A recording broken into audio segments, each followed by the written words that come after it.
Hey guys, welcome to my channel. তো দেখো আবার অনেক দিন পর ভিডিও নিয়ে চলে এসেছি। আর সবাইকে প্রথমে বলে দিই সরি, এটা হচ্ছে আমার 14ই আগস্টের ভিডিও, তো যেটাগুলো আমার এডিট করা হয়নি।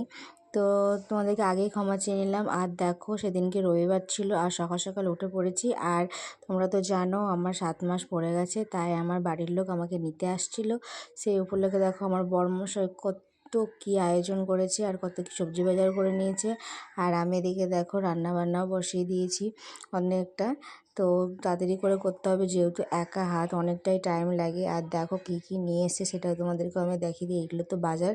আর নিয়ে এসে দেখো চিকেন, আর নিয়ে এসছে লোটে মাছ।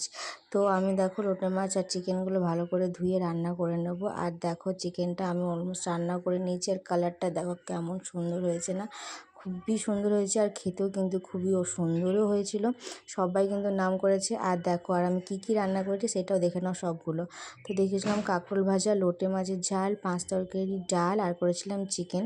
সবই তো তোমরা দেখতে পেলে। আর তারপরে দেখো সব কিছু ফ্রেশ হওয়ার পর আমার চলে এসেছে বাড়ির ফ্যামিলি। আর আমি এত খুশি, এত কিছু খুশি কি বলবো, আমি তোমাকে তো বলে বোঝাতে পারছি না।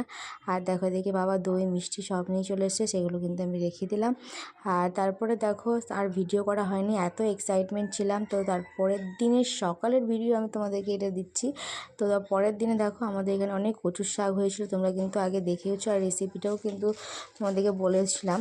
তো তারপরে দেখো কচুর শাক রান্না করেছে মা। আর আমার ওই দিনকে একটু শরীর খারাপ হয়ে গেছিলো, প্রচুর এক্সাইটমেন্ট হয়ে গেছিলো। আর দেখো কী কী রান্না করেছে, ইলিশ মাছ, ছোটো মাছ, আর কচুর শাক, ডাল, অনেক কিছু রান্না হয়েছিল।